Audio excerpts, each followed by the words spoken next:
ولی ابن خزیمه من حدیث عثمان رضی الله عنه.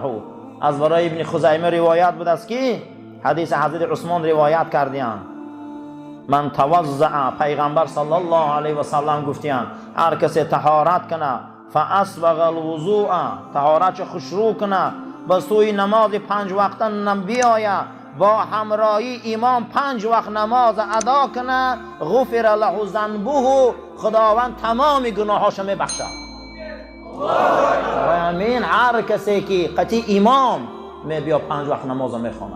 جناب پیغمبر در لحظه آخر حیات بودن، 13 نماز خواندن نتونستن، حضرت مردن و مسجد گفتن، مردن و مسجد گفتن، حتی که آمده 6 نماز خواندن.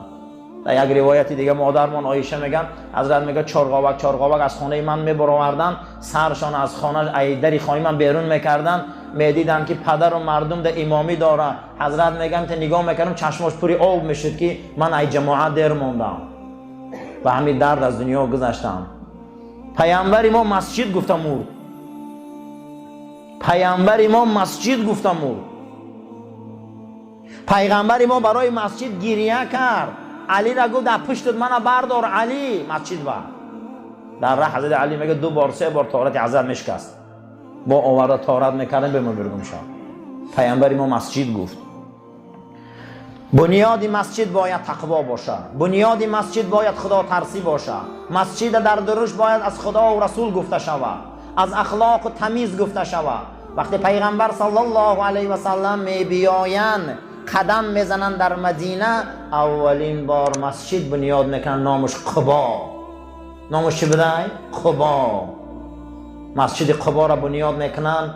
در مسجد قبا نماز و ذکر و تحلیل سر میشه. پیامبر هجرت آمدگیان، منافقان میبیاین رو به روی مسجد قبا یا مسجد میسازن. نام مسجد میمانن زرار. نام مسجد چی بوده؟ زرار. خدا داستانی را در سوره توبه میبیارن. مسجد قبا را که بنیادش توبه بود، بنیادش تقوا بود، للرکع و السجود، برای رکوع کننده ها و سجده کننده ها بود، جای دعا و درود بود، و مسجد بنیاد ماند. اما مسجد زرار برای فتنه بود، برای دسیسه بود، برای ابلهی بود، برای به ایمان کردن همون منطقه بود، زید رسول الله مبارزه بری بود. روز پیغمبری مسجد کلید کردن، جاش مسرک پرتایی کردن.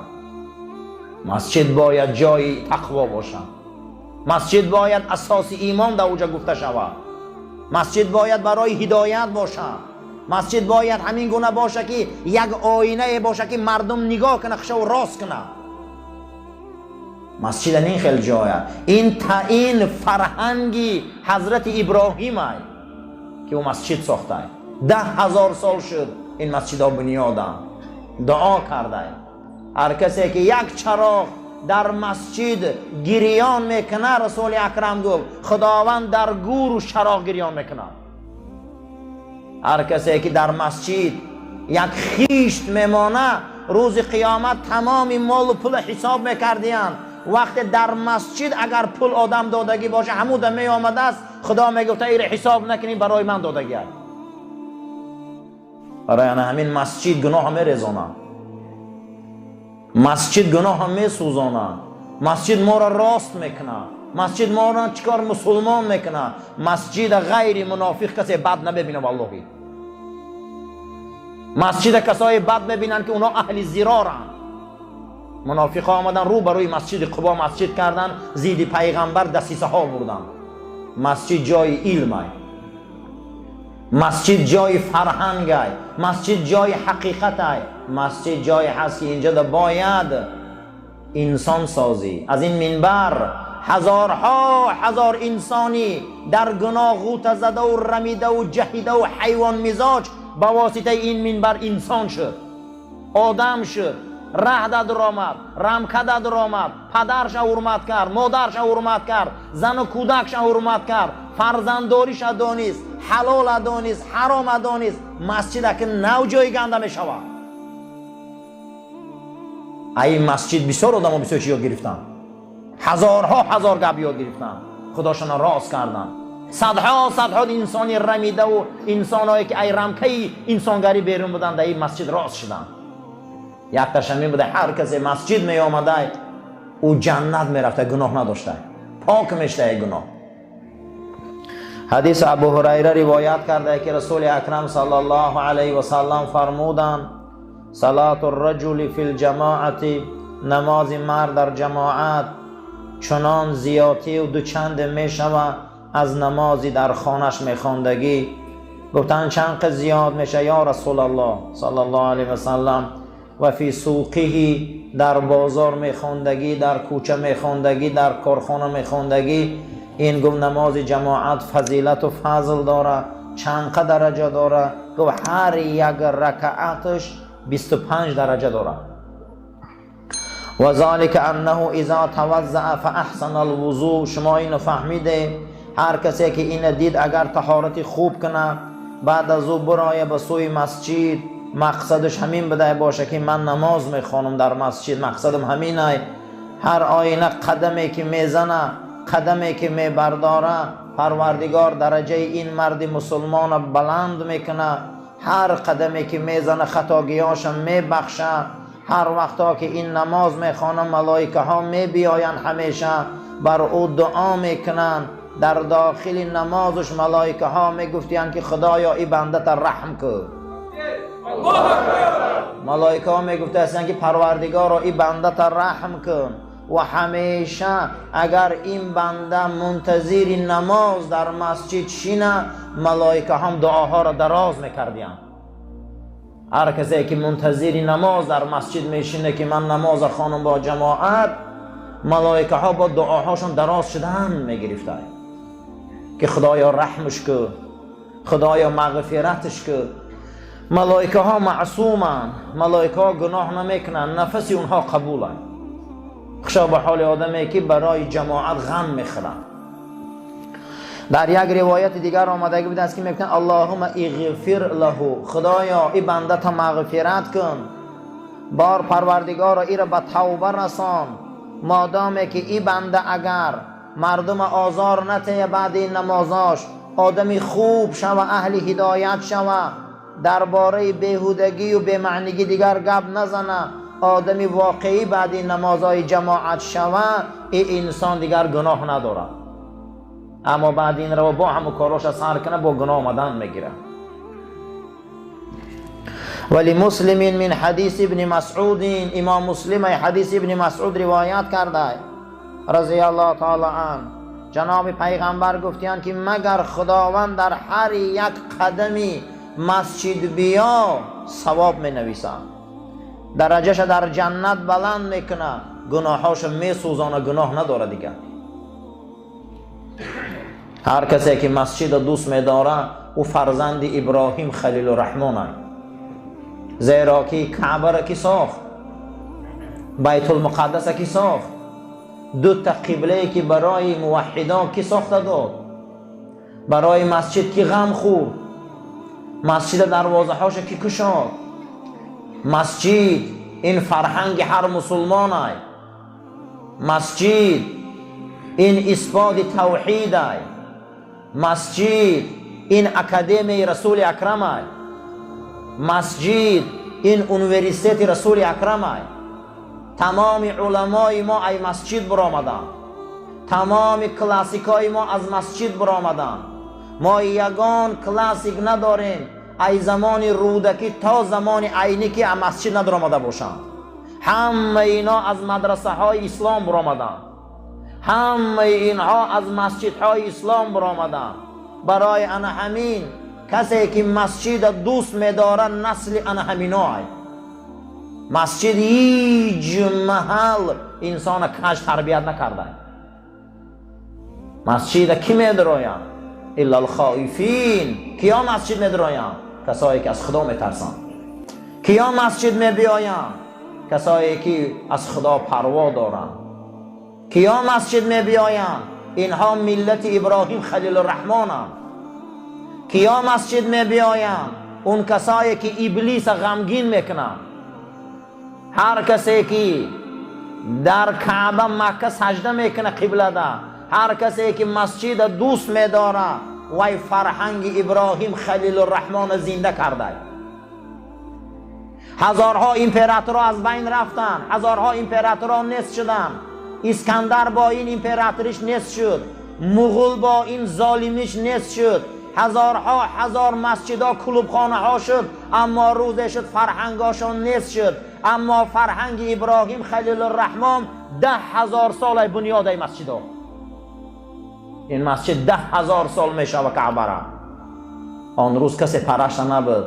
امروز در اطراف کعبه جای سوزان پرتایی نمیوید. این فرهنگ حضرت ابراهیم است. برای اینجا دعا کرد، برای اینجا درود گفت. دعای ابراهیم مسجد آباد کرد. روایت ابن حبان بود از ابو هریره رضی الله تعالی عنه، جناب پیغمبر فرمودند من حین یخرج احدکم من منزله الی المسجد، زمانی که هر یکی شما از خانه‌تان میبرایید به سوی مسجد میبیایید، در هر یک قدم شما حسنات نویسانده میشود، در هر یک قدم شما گناهاتان میسوزند تا بازگشتنتان گناهاتان سوختن میگیرد. من این حالتی که ما در همه جا میشینیم، ملائکه هست که گریان کردن آتش و نامه های اعمال سیاه ما رو دنیا مده پرتاخته سیان که من سوز رسوا شود، سوز رسوا شود، زیرا اینا اهل مسجدند.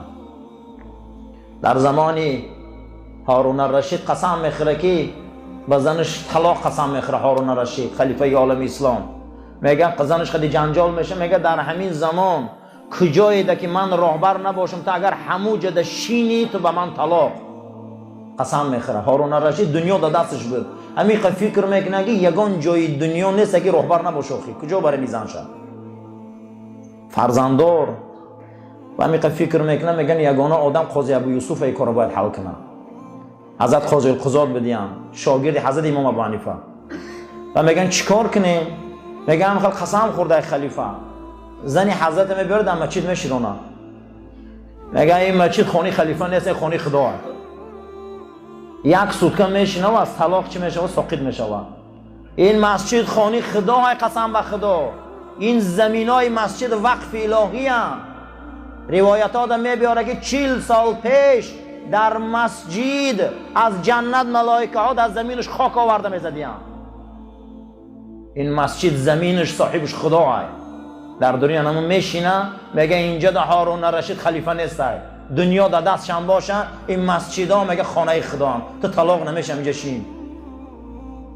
بعد از اون میگه وقتی یک نماز میشینه و از قسمش چی میشه میشکنه، میگه با گشت زندگیش میبینه. برای همین مسجد خانه خدا های برادرها. این ملک هیچ کس نیست. ما رنگ یهودی ها برای مسجدامون خاصی خما نمیندازیم که فقط باید ما درویم. کسی میدروه در آمدن گیره. بینم اینجا رحمت های. اینجا برای ما و شما یک 4 دیوال نمیتوه. این 4 دیوال نیست، این 4 دانه خیش نیست، این پلسک سوز نیست، این محراب و این چراغان نیست. همین گونه مسجد خداوند مادری مریم دور آورد، مریم پیچاندگی بود، دور آورد درون مسجد قدس که اوی هم 4 دیوال بود. گو پروردگارا این مریم من در راه تو فدا کردم که خدمت همین جا کنه. برای همین وقتی که در همین 4 دیوالک و 4 خیش مریم بخشید، خدا برای مریم عیسی مسیح داد. گمان نکنه که این 4 دیوال هست. این 4 دیوال هست و این دیوال ها از جانب خدا ملائک میبیان میشینن. این جای هست که پیامبر بهترین نقطه زمین گفتن برای ما 4 دیوال میتوه. کسی برای این 4 دیوال عادی خدمت میکنه، فردا این زورق کشتی میشه و که این از پول صراط میگذران. حدیث رسول اکرم این 4 دیوال میتوه. کسی برای این 4 دیوال خدمت میکنه و ابراهیم و خلیل الرحمن قطیفه حشر میشوه. برای همین هر کسی ای خانهش میبر آمده به سوی مسجد همین 4 دیوال دا آمدن ده، هر قدمش ده گناهاش میسوخته. جناب پیغمبر صلی الله علیه و سلم فرمودند اهل القرآن اهل الله و خاصته.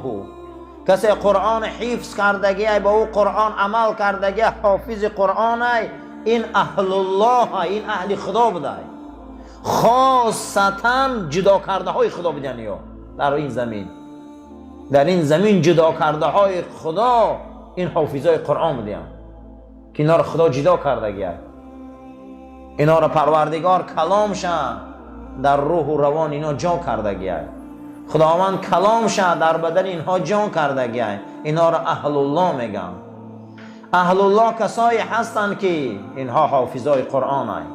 رسول اکرم صلی الله علیه و سلم فرمودند که دو طایفه انسان اهل الله هست، همون آدمای احرام میبندن در حج فرضی تا از احرام بودن اینا اهل الله هستند، اینا اهل خدا هستند. دوم هر کسایی که قرآن حفظ میکنن. هر کسایی چی حفظ میکرده هستند؟ قرآن. ابو یحیی صحابه رسول اکرم صلی الله علیه و سلم روایت میکنه که شب من در بستر خواب دراز کشیدگی بدم که بعد از او خیستم و طهارت گرفتم، قرآن تلاوت میکردم. بعد قرآن تلاوت میکردم که صدای اسبم بلند شد و منم قرآن بس کردم، صدای اسبم بس شد و من قرآن با بلندتر تلاوت کردم که صدای اسبم بلند شد، با پس کردم که با پس شد. گفتم که شاید بچه حکم پیش اسب نرفته باشه که یگان ضررش رسانه. ایجام خستم و سراسیموار پیش همو یک میخ اسب دویده رفتم که فرزندم همو جدا نباشه که ضررش رسانه. میگه آمدم که بچم نیست، اسب در همه یک میخش بستگی اسب رنگ تور گرفتگی راست استاده و من خودم حیران شدم که چرا این چند بار صدا بلند کرد با در وقت خواندن قرآن من. بعد از اون میگه وقتی اسب بدنش میمالیدم و آسمان نگاه میکردم گمان میکردم که از پشت آسمان، از پشت ابرهای آسمان همی خیل چراغهای گریان استاده چند دانه. من خودم دیدم در آسمان چراغهای گریانم. آمدم با همین خوابم برد و سحری مسجد رفتم رسول اکرم دیدم صلی الله علیه و سلم. گفتم فرستاده خدا من شب همین واقعه را خودم دیدم. امام بخاری حدیث روایت میکنه من همین واقعه را خودم دیدم. حضرت گفت که ابو یحیی دوام میدادی قرآن که ملائکه ها زمین می آمدن. ابو یحیی تو دوام میدادی این تلاوت قرآن که ملائکه ها زمین می آمدن، تمام مردم با چشم سرشون فرشته ها را می دیدن. تلاوت قرآن ملائکه زمین می بیاره. تلاوت قرآن ملائکه را یک رحمت باری زمین می بیاره. زمین پر از ملائک می شود. هر یک اهلی که در اونجا گوش کردن، در اونجا راحت کردن، در اونجا لذت بردن، ملائکه ها در حق اینا استغفار میکنن. ما به خبریم که در این اطراف ملائکه الله میبیساتا، ما اینا نمیدانیم این نیروها را. زیرا که رسول اکرم صلی الله علیه و سلم فرمودند که هر کسی که قرآن میخوانه ملائکه ها از آسمان همون خاندان میبینن که رنگ ستاره روشنه، در همون خاندان طلب مغفرت میکنن.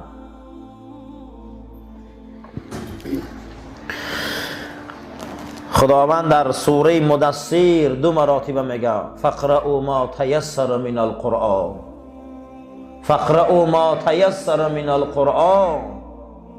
چند قیک از قرآن از زیاد میدانی خواندن گیره، چند قیک قرآن از زیاد میدانی خواندن گیره. زیرا این که این زندگی رسول اکرم است.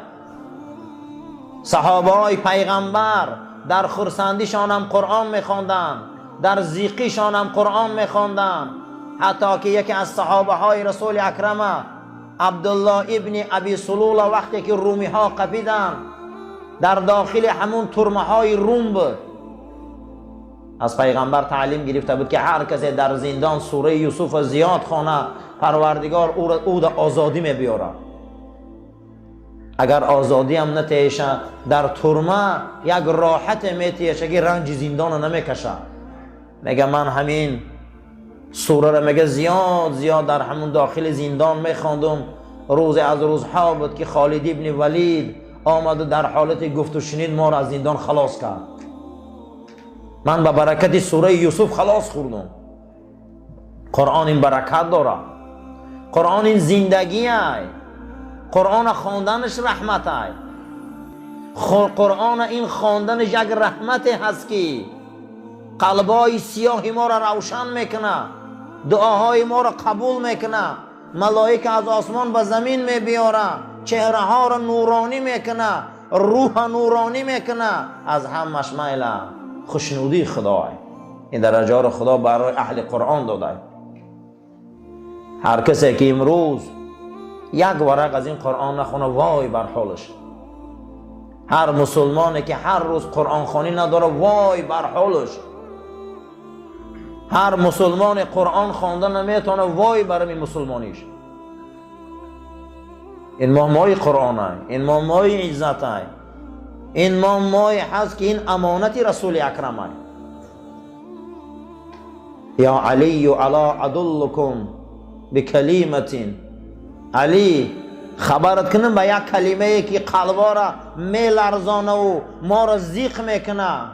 بگو رسول الله چیه او؟ گو روز میشوه که این قرآن هیچی باقی نمیمانه مگر همون رسمش. لا یبقى من القرآن شیء الا رسمه. هیچی نمیمانه گو مگر رسمش. زمانی ما اینمی زمانی ما اوزی رسمش موندگی هم، خطکاش میبینن، نقشاش میبینن، موندگی هست دیگه. کسی پرواش نداره، باقی نمیمونه از این قرآن گو چیزی مگر رسمش. اما رسمش میمونه خلاص. برای همین یک ماه رمضان در علما گفتیان که مردم در میفورن نمیفوره یا ختم گذاره، گریه میکنن، ناله میکنن، من کار دارم، من بار دارم، من بیمارم، گوشانک نمیگه یا ختم گذاره. زیرا که اینا یگان تاش ختم قرآن ندارن بسیارش. این همینجا اگر ولی جمع کنیم ممکن 20 آدمی نداریم که یه مورد قرآن ختم کنن، سالش نداریم قریب. اینا را گوش نکنه. میگه تنبلی اینا را گوش نکنه.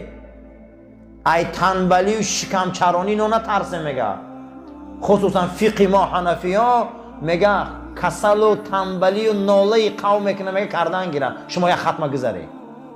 برای که این قرآن باید خوانده شود یک سال یک بار، به این گوشا شنیده شود.